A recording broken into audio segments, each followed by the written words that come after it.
Good morning, student. Worksheet number 22, which was sent by Directorate of Education GNCT of Delhi, subject mathematics, class 7th, date 10 December 2020. आप पहले अपना name and name of class teacher लिखेंगे. हमारा topic चल रहा था symmetry. आज है rotational symmetry. Some pictures look symmetrical but you do not find any line of symmetry. कुछ पिक्चर्स सिमेट्रिकल तो दिखती हैं पर उसमें हम लाइन ऑफ सिमेट्री नहीं फाइंड आउट कर सकते. No folding can help to have coincident halves.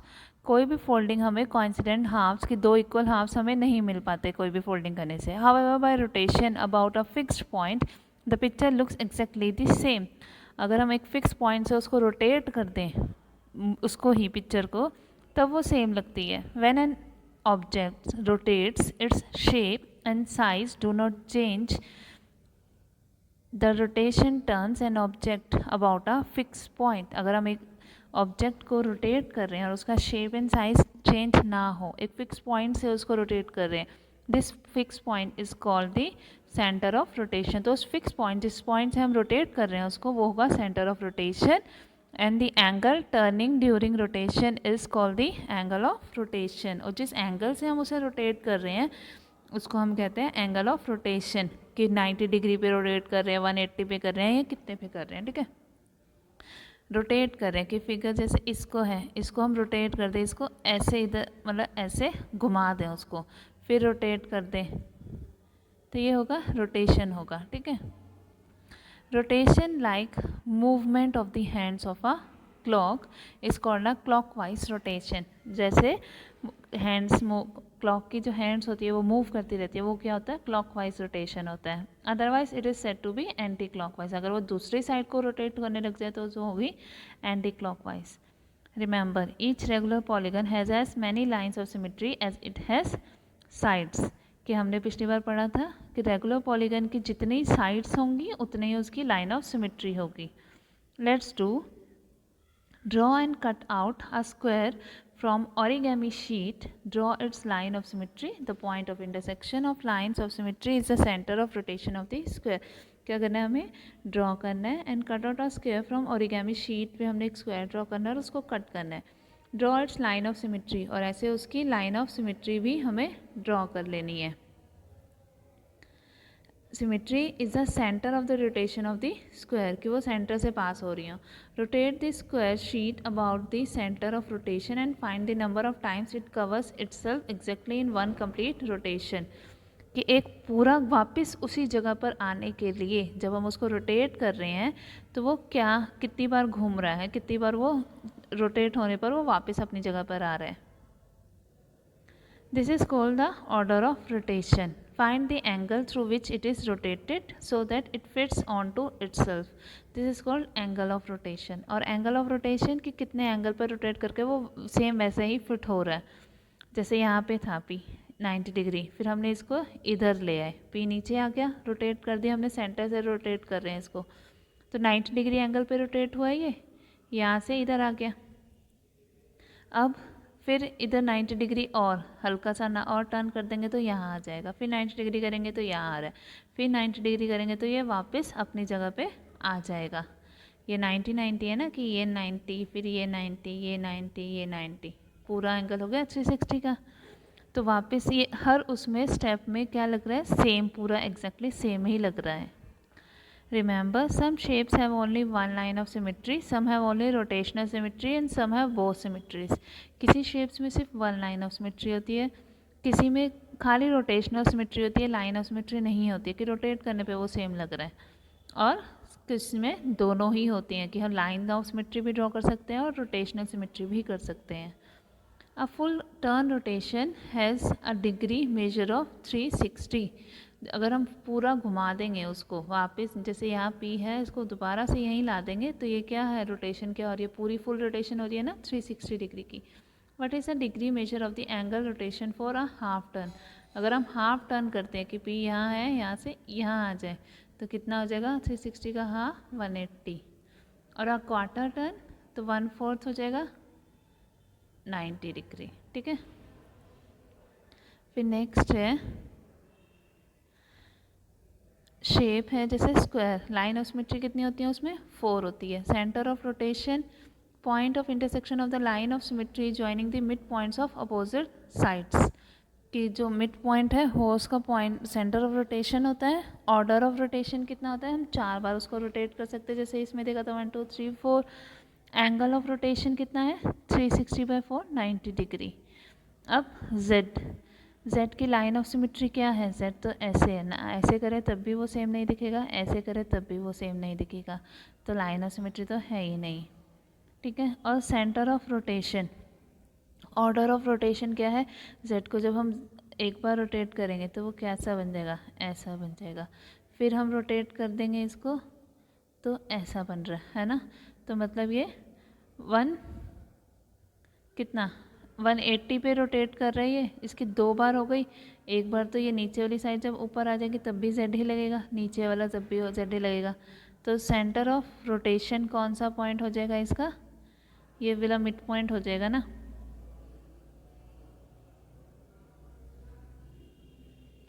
Point of, यहाँ लिखोगे आप mid point of the line joining 2 parallel lines, this ये वाली लाइन है ना जो इन पैरेलल लाइंस को ज्वाइन कर रही है, उसका मिड पॉइंट यहाँ आप लिखोगे mid point of line joining 2 parallel lines. Order of rotation कितना है, कितनी बार हमने रोटेट किया है, 2 बार। 2 बार रोटेट करके वो सेम आ रहा है ना, एक बार रोटेट करने पे सेम नहीं आया, फिर अगली बार करके सेम आ गया, फिर नेक्स्ट टाइम नहीं, 2 बार वो सेम आ रहा है। एक बार तो जब वो ऐसे पूरा उल्टा हो गया तब सेम लग रहा है, और जब वापस उसी पोजीशन में आ जाएगा तब सेम लग रहा है। तो इसका एंगल ऑफ रोटेशन क्या हो गया 360/2, 180 डिग्री। अब अल्फ़ाबेट एस, अल्फ़ाबेट एस में भी ऐसे ही करेंगे, ऐसे करेंगे तो सेम नहीं आ रहा, ऐसे करोगे तब भी ये सेम सिमेट्रिकल नहीं दिखेगा, है ना। पर जब हम इसको रोटेट करेंगे, एस ऐसे है, जब हमने इसको हल्का सा रोटेट किया तो ये ऐसे हो गया, फिर किया तो ये ऐसे हो जाएगा, फिर करेंगे तो ये भी सेम वैसे ही इसी का ही है 0, ये वाला सेंटर ऑफ रोटेशन हो जाएगा इसका। और ऑर्डर ऑफ रोटेशन इसका भी 2 ही आएगा, और ये भी कितना आ जाएगा 180।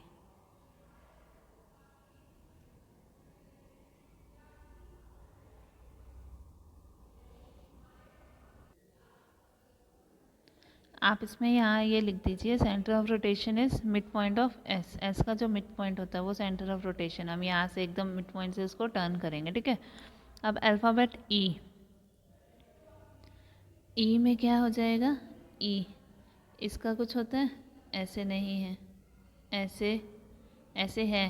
अगर हम ई में ऐसे हॉरिजॉन्टल कर रहे हैं तो ये देखो सेम लग रहा है ना, पूरा ही एग्जैक्टली सेम है, तो लाइन ऑफ सिमेट्री इसमें 1 है। सेंटर ऑफ रोटेशन कहाँ से हम इसको घुमाएंगे, टर्न करेंगे यहाँ से, तो mid point of vertical line लिख सकते हैं यहाँ पे आप, mid point of vertical line, ठीक है। Order of rotation, order of rotation जब हम इसको एक बार रोटेट करेंगे तो ऐसे हो गया, फिर हम करेंगे ऐसे हो जाएगा, फिर करेंगे ऊपर आएगा, फिर करेंगे उधर आएगा, तो ऑर्डर ऑफ रोटेशन क्या है 1 ही है, और वो कितना 360 डिग्री पर आएगा। फिर है सर्कल, सर्कल में तो लाइन ऑफ सिमेट्री कितनी होती है, इन्फिनिटी होती है। सर्कल में लाइन ऑफ सिमेट्री इन्फिनिटी है। आप यहाँ लिखेंगे इन्फिनिटी, और सेंटर ऑफ रोटेशन सेंटर ही है उसका, यहाँ है इन्फिनिटी, इनफाइनाइट, इनफाइनाइट, और यहाँ पे सेंटर। ऑर्डर ऑफ रोटेशन इसका भी क्या आ जाएगा, ऑर्डर ऑफ रोटेशन हम जितनी बार उसको कर रहे हैं, जैसे ये सर्कल है ऐसे किया तब भी वही हर उसमें सेम आ रहा है, तो 4, और यहाँ आ जाएगा 90 डिग्री, 360/4 90 डिग्री, ठीक है। Let's practise more from your day to day life, give examples of objects that have rotational symmetry. तो अपने आसपास में जिसमें भी रोटेशनल सिमेट्री है, कि जिसमें हम रोटेट कर रहे हैं तभी वो सेम हो रहा है, वो आप लिख सकते हैं, ठीक है। या देखेंगे उनको, ऑब्जर्व करेंगे। Which of the following figures have rotational symmetry of order more than 1, किस में इसमें मोर देन ऑर्डर 1 की रोटेशनल सिमेट्री है। अब देखो इसमें फर्स्ट फिगर थी सर्कल वाली, तो इसमें क्या है, मोर देन 1 ही है, हमें बस मोर देन 1 वाली बतानी है, तो मोर देन 1 है इसमें। सर्कल में पहले ऐसे राउंड लिया, फिर ऐसे ऐसे ऐसे 4 रोटेशन सिमेट्री हो गई, ये हो गया, ठीक है। फर्स्ट ए पार्ट आ जाएगा हमारा आंसर में। फिर second part, B part, the given figure has its rotational symmetry as 3। ये इक्विलेटरल ट्रायंगल बना है तो 3 बार हम इसको रोटेट कर सकते हैं, ऐसे फिर ऐसे और फिर ऐसे, तो 3 हो गई, ये भी मोर देन 1 हो गई। और सी वाली फिगर में देखो, सी फिगर कैसी है ये, अब इसमें जैसे ऐसे जब हम रोटेट करेंगे तो ये ऐसे बन जाएगा, सेम नहीं बनेगा, और दूसरी बार ऐसे बन जाएगा, फिर नेक्स्ट टाइम ऊपर को आ जाएगा, तो 4 टाइम जाके मतलब ये जाएगा, तो इसकी ऑर्डर ऑफ रोटेशन क्या है, 1 है ना। हमें सिर्फ मोर देन 1 वाले बताने हैं। और 4D पार्ट में इसमें भी H है, तो पहले ऐसे टर्न किया तो ये I बन जाएगा, फिर ऐसे H बन जाएगा, फिर ऊपर I बना, फिर वापस अपनी जगह पे H आएगा, तो 2 सिमेट्री है इसमें। ऑर्डर ऑफ इसमें सिमेट्री क्या है, रोटेशनल सिमेट्री 2। फिर नेक्स्ट E पार्ट में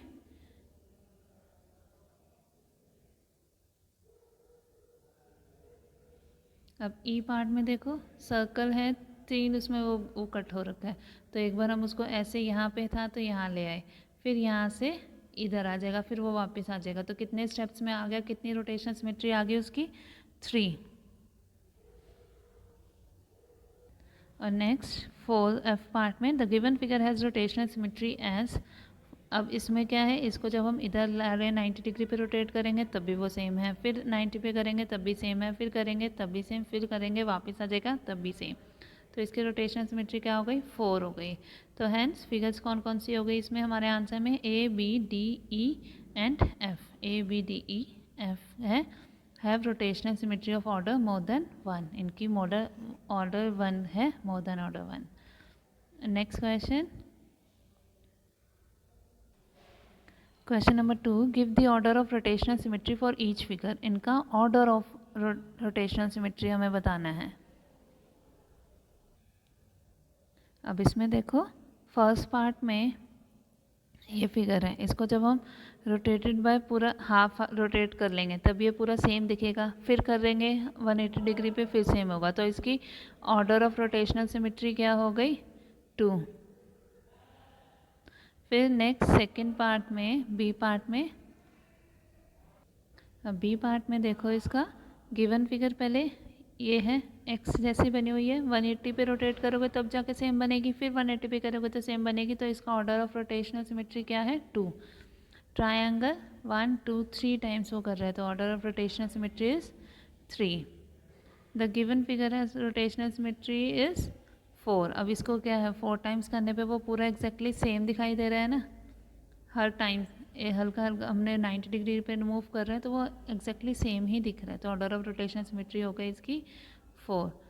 फिर ई पार्ट की, इसकी भी सेम ऐसे ही है, प्लस का साइन बना हुआ है, जैसे मर्जी उसको टर्न करोगे 4 ही वो प्लस ही रहेगा, तो इसकी ऑर्डर ऑफ रोटेशन सिमेट्री हो गई 4।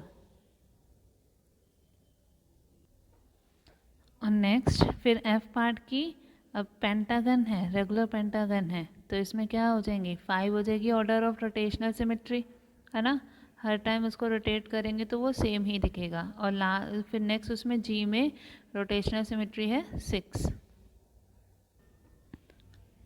जी में देखो ये क्या है, इसकी ऑर्डर ऑफ रोटेशनल सिमेट्री 6 हो जाएगी, और इसकी एच पार्ट की कितनी हो जाएगी, इसको 3 टाइम्स हम रोटेट करेंगे तो ये सेम ही दिखेगा, तो ये हो जाएगी 3, ठीक है। इसको ऐसे करेंगे फिर ऐसे करेंगे तो सेम ही दिखेगा।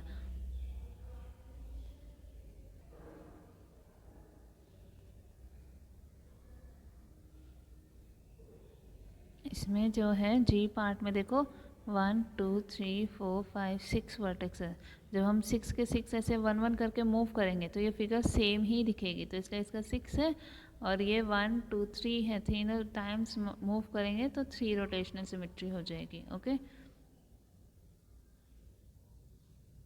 वर्कशीट नंबर 22 जो कि शिक्षा निदेशालय राष्ट्रीय राजधानी क्षेत्र दिल्ली द्वारा भेजी गई है। विषय है हिंदी। अब आज हम क्या पढ़ेंगे? 1857 के आंदोलन में वीर कुंवर सिंह का नाम कई दृष्टियों से उल्लेखनीय है। कई दृष्टियों से उनका नाम क्या है? उल्लेखनीय है। कुंवर सिंह जैसे वयोवृद्ध व्यक्ति ने ब्रिटिश शासन के खिलाफ बहादुरी के साथ उन्होंने युद्ध किया था। वीर कुंवर सिंह के बचपन के बारे में बहुत अधिक जानकारी नहीं मिलती, पर कहा जाता है कि कुंवर सिंह का जन्म बिहार में शाहाबाद जिले में जगदीशपुर में सन 1782 ईस्वी में हुआ था। उनके पिता का नाम क्या था? साहबजादा सिंह, और माता का नाम पंचरतन कुंवर था। उनके पिता साहबजादा सिंह जगदीशपुर रियासत के ज़मींदार थे, परंतु उनको अपनी ज़मींदारी हासिल करने में बहुत संघर्ष करना पड़ा। पारिवारिक उलझनों के कारण कुंवर सिंह के पिता बचपन में उनकी ठीक से देखभाल नहीं कर सके। जगदीशपुर लौटने के बाद ही वे कुंवर सिंह की पढ़ाई लिखाई की ठीक से व्यवस्था कर पाए। जब वो जगदीशपुर लौटे थे तभी वो ठीक से उनकी व्यवस्था कर पाए थे पढ़ने की। कुंवर सिंह के पिता वीर होने के साथ साथ स्वाभिमानी और उदार स्वभाव के थे। उनके व्यक्तित्व का प्रभाव कुंवर सिंह पर भी पड़ा। कुंवर सिंह की शिक्षा दीक्षा की व्यवस्था उनके पिता ने घर पर ही की। वहीं उन्होंने हिंदी, संस्कृत और फारसी सीखी, परंतु पढ़ने लिखने से अधिक उनका मन घुड़सवारी, तलवारबाजी और कुश्ती लड़ने में लगता था। बाबू कुंवर सिंह ने अपने पिता की मृत्यु के बाद सन 1827 में अपनी रियासत की जिम्मेदारी संभाली। उन दिनों ब्रिटिश हुकूमत का अत्याचार चरम सीमा पर था। इससे लोगों में ब्रिटिश हुकूमत के खिलाफ भयंकर असंतोष उत्पन्न हो रहा था। कृषि उद्योग और व्यापार का तो बहुत ही बुरा हाल हो गया था उनके शासन में। रजवाड़ों के राज दरबार भी समाप्त हो गए थे। भारतीयों को अपने ही देश में महत्वपूर्ण और ऊंची नौकरियों से वंचित कर दिया गया था। उन भारतीयों को नौकरी देते ही नहीं थे ऊंची नौकरियां। इससे ब्रिटिश सत्ता के विरुद्ध देशव्यापी संघर्ष की स्थिति बन गई थी। ऐसी स्थिति में कुंवर सिंह ने ब्रिटिश हुकूमत से लोहा लेने का संकल्प ले लिया। तब उन्होंने संकल्प ले लिया कि मैं अब युद्ध करूंगा और उन्हें हरा कर ही रहूँगा।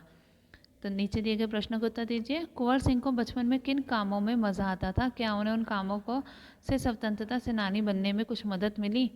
कौन कौन से वो काम थे? घुड़सवारी, तलवारबाजी और कुश्ती लड़ने में उन्हें बहुत मज़ा आता था। क्या उन्हें इससे कुछ मदद मिली होगी? मिली होगी। तलवारबाजी से युद्ध लड़ने में आराम हुआ होगा, घुड़सवारी और कुश्ती लड़ने से, है ना। वीर कुंवर सिंह के माता पिता का क्या नाम था? पिता का नाम था साहबजादा सिंह और माता का नाम था पंचरतन कुंवर। कुंवर सिंह के पिता कैसे व्यक्ति थे? कुंवर सिंह के पिता स्वाभिमानी एवं उदार स्वभाव के व्यक्ति थे।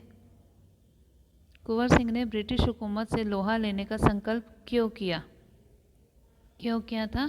क्योंकि उनके अत्याचार से, ब्रिटिश हुकूमत के अत्याचार चरम सीमा पर था। इससे लोगों का ब्रिटिश हुकूमत के खिलाफ भयंकर असंतोष उत्पन्न हो रहा था। कृषि उद्योग और व्यापार का तो बहुत ही बुरा हाल हो गया था। रजवाड़ों के दरबार भी समाप्त हो गए थे। भारतीयों को अपने ही देश में महत्वपूर्ण और ऊंची नौकरियों से वंचित रखा गया था। इससे ब्रिटिश सत्ता के विरुद्ध देशव्यापी संघर्ष की स्थिति बन गई थी और इसलिए उन्होंने फैसला लिया था उनसे युद्ध करने का।